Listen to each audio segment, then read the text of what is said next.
Lesson 1. The Kite Maker. There was an ancient banyan tree that had grown through the cracks of an abandoned mosque. एक प्राचीन बरगद का पेड़ था जो एक परित्यक्त मस्जिद की दरारों से उगाया था. A boy named Ali was flying his kite and suddenly his kite was caught in the banyan tree's branches. Ali नाम का एक लड़का पतंग उड़ा रहा था और अचानक उसकी पतंग बरगद के पेड़ की शाखाओं में फंस गई. The boy, barefoot wearing a torn shirt, ran along the cobblestones of the narrow street to where his grandfather, Mahmood, sat nodding dreamily in the sunshine of their back courtyard. नंगे पैर, फटी हुई कमीज पहने हुए लड़का संकरी गली की पत्थर बिछी सड़क पर दौड़ता हुआ वहां पहुंचा, जहां उसके दादा महमूद आंगन में धूप सेंकते हुए उम्मीदे से बैठे थे. Grandfather, shouted the boy. My kite has gone. दादाजी, लड़का चिल्लाया. मेरी पतंग चली गई. The old man woke from his daydream, raising his head, displayed a beard that would have been white, had it not been dyed red since a long time. बूढ़े व्यक्ति ने सिर उठाया और अपने सपनों से जागे. उनकी दाढ़ी सफेद हो चुकी होती अगर वह लंबे समय से उसे लाल रंग से न रंग रहे होते. Did the twine break? he asked. क्या डोर टूट गई? उन्होंने पूछा. No, grandfather, the kite is stuck in the banyan tree. Apostrophe. नहीं, दादाजी, पतंग बरगद के पेड़ में फंस गई है. The old man chuckled. You have yet to learn how to fly a kite properly, my child. You have to practice more on this. After all, kite flying is an art. And I am too old to teach you, that's the pity of it. But you shall have another. Apostrophe.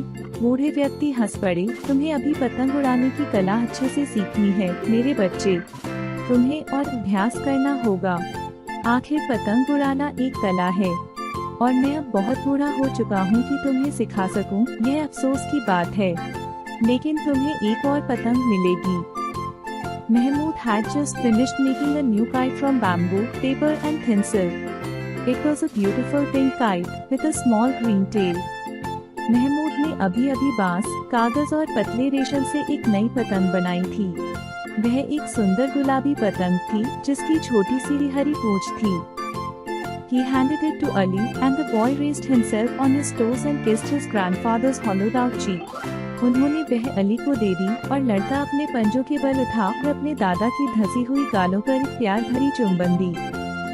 I will not lose this one, Ali said. This kite will fly like a bird. Apostrophe. इस बार मैं इसे नहीं खोऊंगा, अली ने कहा. यह पतंग एक पक्षी की तरह उड़ान भरेगी. And he turned on his heels and skipped out of the courtyard. और वह उछलता कूदता आंगन से बाहर चला गया. Mahmood was very happy to see his grandson's love and respect for him. Mahmood अपने पोते का प्रेम और सम्मान देखकर बहुत प्रसन्न थे. The old Mahmood remained dreaming in the sun. His kite shop was gone. बूढ़े महमूद धूप में बैठे सपनों में खोए रहे. उनकी पतंगों की दुकान अब नहीं रही. Premises had long been sold to a junk dealer. But he still made kites for his own amusement and as playthings for his grandson, Ali. दुकान की जगह कबाड़ वाले को बेची जा चुकी थी. लेकिन फिर भी वह अपनी खुशी के लिए और अपने पोते अली के खेलने के लिए पतंगे बनाते थे. Not many people bought kites these days. Adults disdained them and children preferred to spend their money at the cinema. आजकल बहुत कम लोग पतंगे खरीदते थे. बड़े लोग उन्हें तुच्छ समझते थे और बच्चे अपनी जेब खर्च सिनेमा में लगाना पसंद करते थे.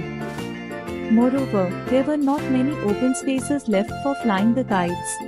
The city had covered the open grasslands that had stretched from the old fort's walls to the river bank. इसके अलावा पतंग उड़ाने के लिए अब ज्यादा खुली जगह भी नहीं बची थी. शहर ने उन खुले मैदानों को घेर लिया था जो पुरानी किले की दीवारों से लेकर नदी के किनारे तक फैले हुए थे. But the old man remembered the time when grown-ups flew kites and great battles were fought, the kites swerving and swooping in the sky, tangling with each other until the string of one was cut off. लेकिन बूढ़े महमूद को वह समय याद था जब बड़े लोग भी पतंग उड़ाते थे और जबरदस्त मुकाबले होते थे. पतंगे आकाश में लहराती, झपटती और एक दूसरे से उलझ जाती जब तक कि किसी एक की डोर कट न जाती. Then the beaten but liberated kite would float away into the blue unknown. There was a good deal of betting, and money frequently changed hands. फिर पराजित लेकिन स्वतंत्र हुई पतंग नीले आकाश में दूर अज्ञात दिशा में उड़ जाती। उन दिनों पतंगबाजी पर बड़ी शर्तें लगती थी और अक्सर पैसे का लेन देन होता था। That was the great time and everyone enjoyed the sport with great passion and zeal. वह एक शानदार समय था जब हर कोई इस खेल को बड़े जोश और उत्साह के साथ खेलता था। Kite flying was then the sport of kings, and the old man remembered how the Nawab himself would come down to the riverside with his retinue to participate in this noble pastime. पतंग उड़ाना तब राजाओं का खेल था और बूढ़े महमूद को याद था कि खुद नवाब अपने दरबारियों के साथ नदी किनारे इस शाही खेल में भाग लेने आते थे। There was time, then, to spend an idle hour with a gay, dancing strip of paper. उस समय लोग एक रंग बिरंगे, हवा में नाचते कागज के टुकड़े के साथ खाली समय बिताने का सुख उठा सकते थे। Now, everyone hurried, in a heat of hope, and delicate things like kites and daydreams were trampled underfoot. अब हर कोई जल्दबाजी में था, आशाओं की आग में भागता हुआ, और पतंगों जैसी नाजुक चीजें तथा मीठे सपने पैरों तले कुचल दिए जाते थे। He, Mahmud the kite maker, had been well known throughout the city in the prime of his life. Mahmood पतंग बनाने वाला अपने जीवन के सुनहरे दिनों में पूरे शहर में प्रसिद्ध था। Some of his more elaborate kites once sold for as much as 3 or 4 rupees each. उसकी कुछ बेहतरीन पतंगे कभी 3 से 4 रुपए तक में बिका करती थीं। At that time, his life was colorful because he earned a sufficient amount of money from his business of kite making. उस समय उसका जीवन रंगीन था क्योंकि वह पतंग बनाने के अपने काम से अच्छा खासा पैसा कमा लेता था। At the request of the Nawab, he had once made a very special kind of kite, unlike any that had been seen in the district. नवाब के अनुरोध पर उसने एक बार एक विशेष प्रकार की पतंग बनाई थी जैसी पहले कभी इस इलाके में नहीं देखी गई थी। It consisted of a series of small, very light paper discs trailing on a thin bamboo frame. यह एक पतली बांस की ढांचे पर लगे छोटे छोटे हल्के कागज के चक्रों की एक श्रृंखला थी। To the end of each disc, he fixed a sprig of grass, forming a balance on both sides. हर चक्र के छोर पर उसने घास की एक छोटी टहनी लगाई जिससे दोनों तरफ संतुलन बना रहे। The surface of the foremost disc was slightly convex, and a fantastic face was painted on it, having 2 eyes made of small mirrors. सबसे आगे का चक्र थोड़ा उभरा हुआ था और उस पर एक अद्भुत चेहरा बनाया गया था जिसकी आंखें छोटे छोटे शीशों से बनी थीं। The discs, decreasing in size from head to tail, assumed an undulatory form and gave the kite the appearance of a crawling serpent. ये चक्र सिर से पूंछ तक आकार में छोटे होते जाते थे और इस तरह से जुड़े थे कि पतंग एक रेंगते हुए सांप जैसी दिखती थी। It required great skill to raise this cumbersome device from the ground, and only Mahmud could manage it. इस भारी भरकम पतंग को जमीन से उठाना बेहद कठिन था और केवल महमूद ही इसे संभाल सकता था। He named this wonderful kite Dragon Kite. उसने इस अद्भुत पतंग का नाम ड्रैगन पतंग रखा। Everyone had heard of the dragon kite that Mahmud had built, and rumors went around that it possessed supernatural powers. हर कोई महमूद की बनाई हुई ड्रैगन पतंग के बारे में जानता था और अफवाहें थी कि इसमें कोई अलौकिक शक्ति है। A large crowd assembled in the open too. इसे देखने के लिए एक बड़ी भीड़ खुले मैदान में इकट्ठा हुई। Watch its first public launching in the presence of the Nawab. नवाब की उपस्थिति में इसकी पहली सार्वजनिक उड़ान देखने के लिए भीड़ इकट्ठा हुई। At the first attempt, it declined to leave the ground as there was no sufficient wind. पहले प्रयास में यह जमीन से ऊपर उठने को तैयार नहीं था क्योंकि हवा पर्याप्त नहीं थी। The discs made a plaintive, protesting sound, and the sun was trapped in the little mirrors, making the kite a living, complaining creature.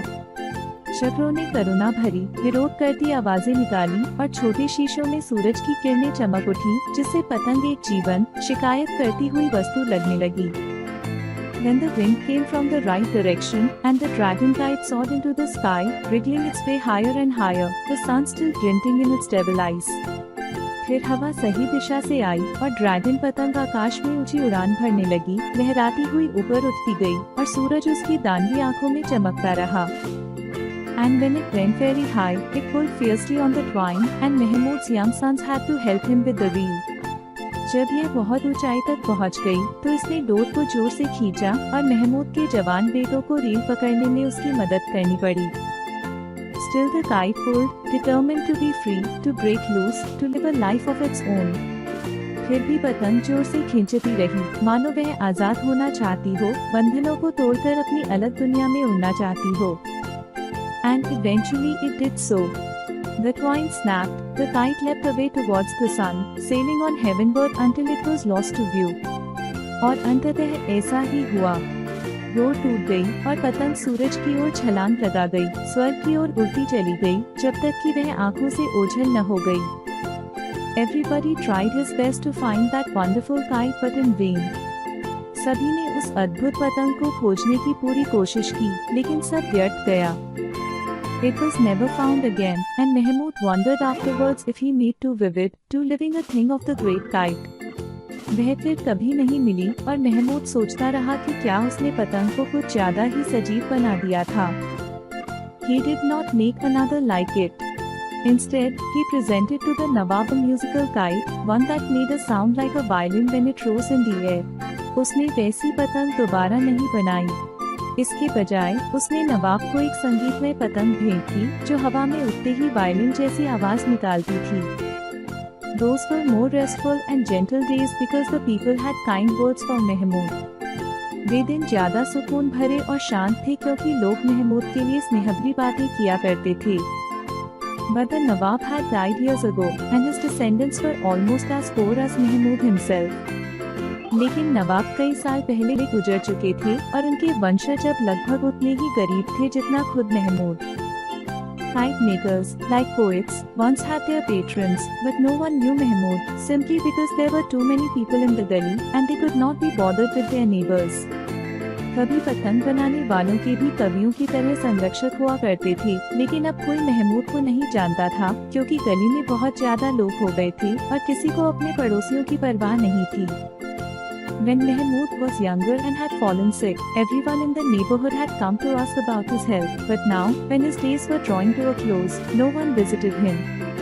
जब महमूद जवान था और बीमार पड़ा था, तो पड़ोस का हर व्यक्ति उसका हाल चाल पूछने आता था, लेकिन अब जब उसके जीवन के दिन पूरे हो रहे थे, तो कोई उससे मिलने नहीं आता था।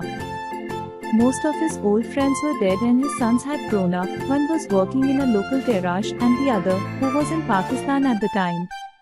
उसके अधिकतर पुराने दोस्त गुजर चुके थे और उसके बेटे बड़े हो चुके थे, एक स्थानीय गैराज में काम करता था और दूसरा उस समय पाकिस्तान में था। Of the partition, had not been able to rejoin his relatives. There was no one to take care of this poor old man. विभाजन के कारण वह अपने परिवार से दोबारा नहीं मिल सका था। इस गरीब बूढ़े आदमी की देखभाल करने वाला कोई नहीं था।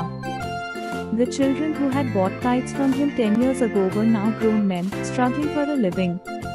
जो बच्चे 10 साल पहले उससे पतंगे खरीदा करते थे, वे अब बड़े हो चुके थे और अपनी जीविका के लिए संघर्ष कर रहे थे। They did not have time for the old man and his memories.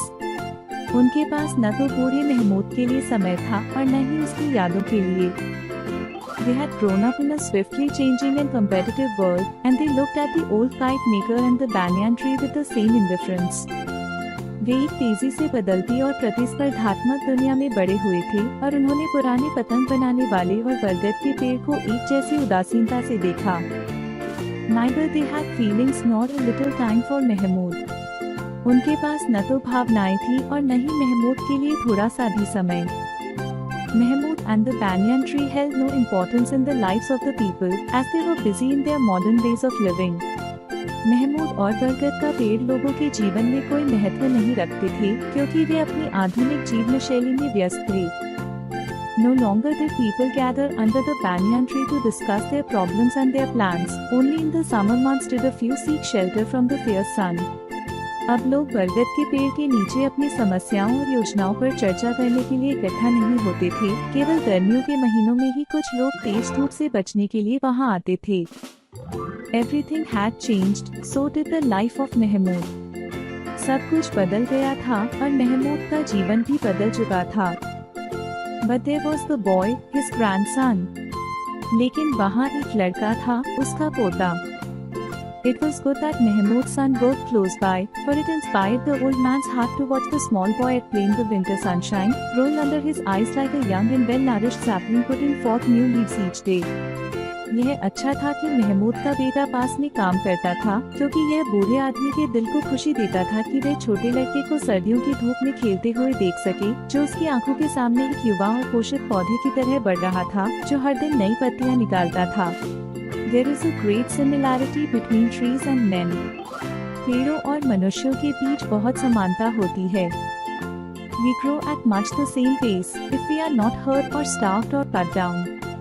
अगर हमें नुकसान न पहुँचे, भूखा न रखा जाए या काटा न जाए, तो हम भी पेड़ों की तरह ही बढ़ते हैं। In our youth we are resplendent creatures, and in our declining years we bend down a little. अपनी युवावस्था में हम चमकते हुए प्राणी होते हैं और अपनी ढलती उम्र में थोड़ा झुक जाते हैं। We remember, we stretch our weak limbs, and then, with a sigh, we shed our last leaves. हम याद करते हैं, अपनी कमजोर टहनियों को फैलाते हैं और फिर एक आह के साथ अपनी अंतिम पत्तियां गिरा देते हैं। Mahmud was like the banyan tree, his hands gnarled and twisted like the roots of the ancient tree. Mahmood भी उसी बरगद के पेड़ की तरह था, जिसके हाथ उस पुराने पेड़ की जड़ों की तरह मुड़े और टेढ़े मेढ़े हो चुके थे। Ali was like the young mimosa plant situated at the end of the courtyard. Ali उस युवा छुई मुई के पौधे की तरह था, जो आंगन के अंत में स्थित था। In 2 years, both he and the tree would acquire the strength and confidence of their early youth. 2 वर्षों में वह और वह पौधा दोनों अपनी शुरुआती जवानी की ताकत और आत्मविश्वास प्राप्त कर लेंगे। The voices in the street grew fainter, and Mahmud wondered if he was going to fall asleep and dream. गली की आवाजें धीरे धीरे मन पड़ने लगी और महमूद सोचने लगा कि क्या वह सोने और सपने देखने जा रहा है। He understood that his time was near and his soul could anytime leave his body. उसे महसूस हुआ कि उसका समय निकट है और उसकी आत्मा कभी भी उसके शरीर को छोड़ सकती है। He was listening to the death bells, so he would like to make a wonderful new kite for little Ali. वह मृत्यु की घंटियां सुन रहा था, इसलिए वह छोटे अली के लिए एक नई अद्भुत पतंग बनाना चाहता था। He had nothing else to leave for the boy. उसके पास लड़के के लिए छोड़ने के लिए और कुछ नहीं था। He heard Ali's voice in the distance, but did not realize that the boy was calling him. उसने दूर से अली की आवाज सुनी, लेकिन उसे यह एहसास नहीं हुआ कि लड़का उसे बुला रहा था। The voice seemed to come from very far away. आवाज बहुत दूर से आती हुई लग रही थी। Ali was at the courtyard door, asking if his mother had not yet returned from the bazaar. Ali आंगन के दरवाजे पर खड़ा था और पूछ रहा था कि क्या उसकी माँ अभी तक बाजार से नहीं लौटी हैं। When Mahmud did not answer, the boy came forward repeating his question. जब महमूद ने कोई जवाब नहीं दिया, तो लड़का आगे आया और अपना सवाल दोहराया। The sunlight was slanting across the old man's head, and a small white butterfly rested on his flowing beard. सूरज की किरणें बूढ़े आदमी के सिर पर तिरछी पड़ रही थी और एक छोटी सी सफेद तितली उसकी बहती हुई दाढ़ी पर आ बैठी।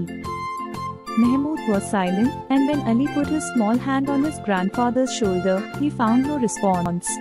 महमूद शांत था और जब अली ने अपना छोटा सा हाथ अपने दादा के कंधे पर रखा, तो उसे कोई प्रतिक्रिया नहीं मिली।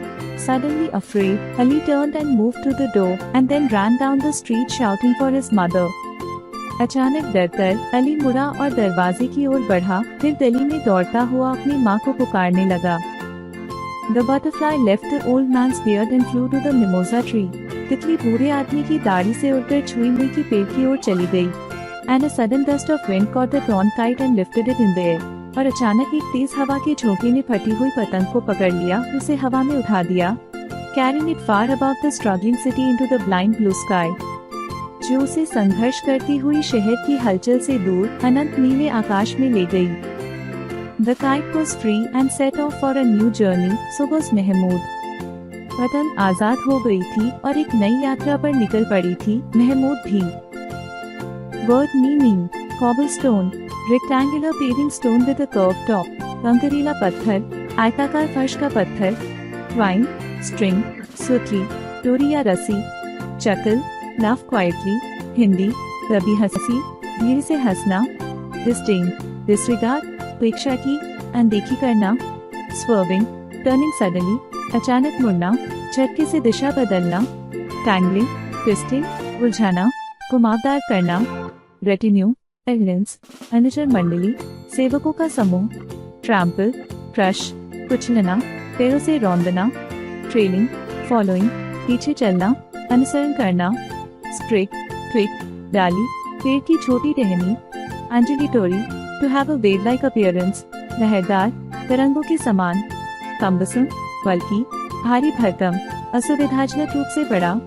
प्लेंटिव, सैड, अनहैप्पी, दुखदाई, उदास या करुणामय। रिगलिंग, ट्विस्टिंग, कसमसाना, ऐंठना या हिलाना। ग्लिंटिंग, शाइनी, चमचमाता, झिलमिलाता। पेट्रन्स, कस्टमर्स, सरसराहक, ग्राहक या सेवा लेने वाले। इंस्पायर्ड, इनकरेज्ड, प्रेरित, उत्साहित किया गया। सैपलिंग, यंग, नवोदित पौधा, छोटा पौधा या नवयुवक। रिस्प्लेंडेंट, स्प्लेंडेड, भव्य, शानदार या तेजस्वी। नाल, बेंड, टेढ़ा मेढ़ा, घुमावदार। गस्ट, ब्लो, तेज झोंका, हवा का तेज बहाव।